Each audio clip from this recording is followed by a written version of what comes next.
is Patricia Fitzgerald, and I am the artist behind Healing Creations. So I'm going to start off with compasses. You know, you can get the cheap little compasses in shops generally, you know, but this is the one you want to go for. We see it has a little wheel here, so that allows you to do fine movements with it, and then you just press these two to get a greater movement, and that will stop the compass from moving when you're doing very precise geometry, particularly with sacred geometry. This bar also moves in here, so that will allow you to do very fine small circles, which is very, very useful as well. So that is the kind I would get, and often they will come with an extender arm. So you can see this one, I have the extender attached to it, and I just leave that attached. I have two, because if you're constantly taking them apart and putting them together again, they break so easily and they're so fiddly. So again, that has I can do the fine motor movements. It doesn't have the bars to go in and out quickly, but that's not a problem. And then it has a pen holder attachment. So you can see there. So it means I can put a pen in and draw directly with the pen rather than having to go in pencil first, or with those fiddy little leads, which I just find I can't use.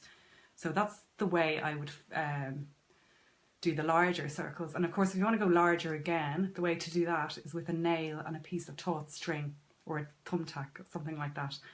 So you're making your own compass really with string. So that's compasses.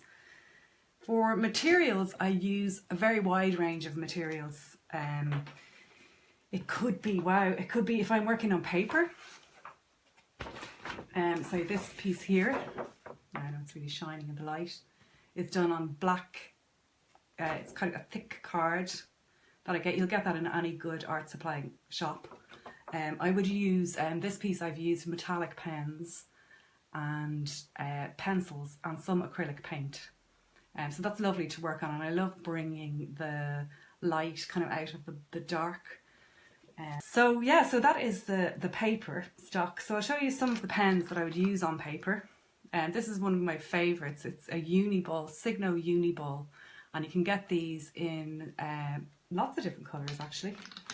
And there's a pink one as well. I've only discovered those. I thought they were only in gold and silver, but you can actually get other colours, and I found them, if anyone's looking, in Dublin, in Dundrum, that new shop in House of Fraser. I can't remember the name of it. It's gone. It's like a paper chase or something.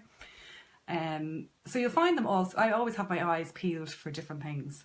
So, you know, you get them in the regular art shops, but also other shops when you're out and about.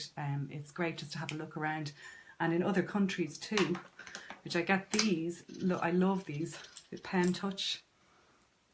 And that's a thicker metallic. So I would do, you can see the golds on the back, on the piece behind me here, will be done with this Pen Touch. And I got those in Malta.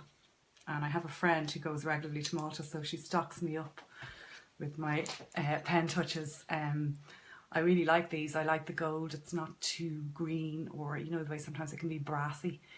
This is the nicest one that I found so far, and the nibs are really good. They don't, some of them can get quite scratchy. So the Pen Touch, really recommend that. You'll probably get them online on Amazon, I presume.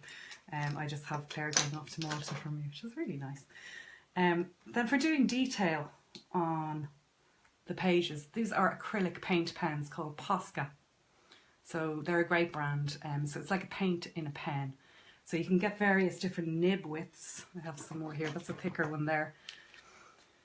The green, you can see the difference. I'll just take off so that's quite fine. And you can get finer than that again.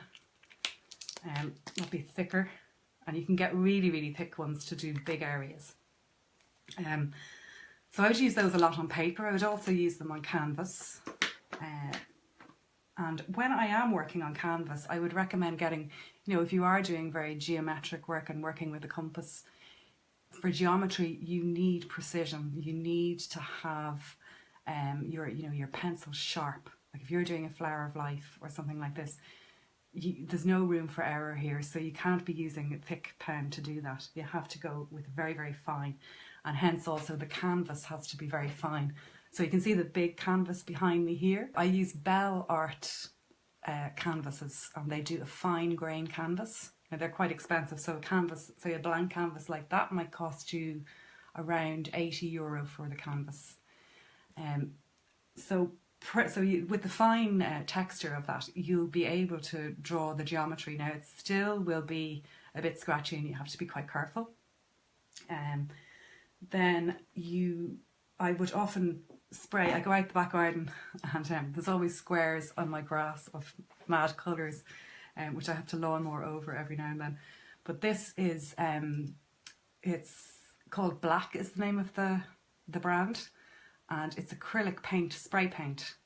So I will often spray the canvas first, so really go for it, and sometimes something really magical happens, but I know I'm always drawing over it, but sometimes the piece that you do with the spray paint can be just as beautiful. It could almost be a painting in itself, and I really enjoy that.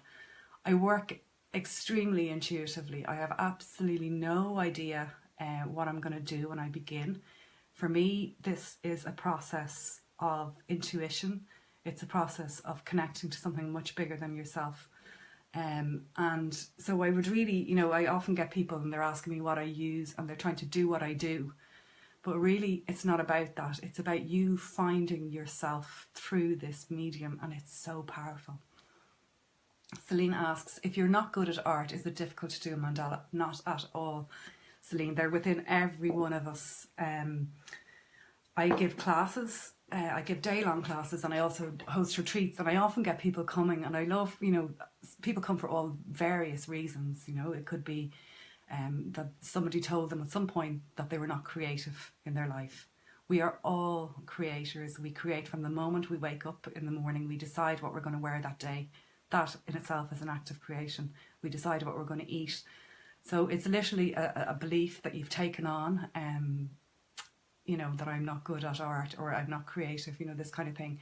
And mandala is a lovely structured way to get back in touch with that part of you that is just integral to you. It's just such a powerful thing to connect with. So I'm just going to continue. Yeah, so I was still on my materials. I hadn't finished there. And when I'm working on the fine art canvas, the fine canvases, I would use these acrylics. So Golden are a beautiful brand. They are very expensive now. So if you're beginning, I'd suggest starting, in Europe there's a shop called Sourced Green, and they do these lovely acrylic. They have a fabulous range of colours. So, just get yourself a small canvas if you're just beginning on it, and play around, play around. Don't go buying these, cost a fortune, but these will last, they will last years and years and years. But that Golden is the brand I like, and also Winsor & Newton acrylic. And when you are mixing acrylic, a lot of people mix acrylic with water, and the bonds, the molecules in acrylic won't bond with water, and there is a chance that they would crack over time. So if you use a medium, so you can get there's lots of different mediums. I know Golden do them. This one is Winsor & Newton, a flow improver that makes the paint a little bit more fluid, for doing detail and for blending and things like that. So just looking into that, and there's loads of YouTube videos on how to use acrylics. Just thank God for the internet. So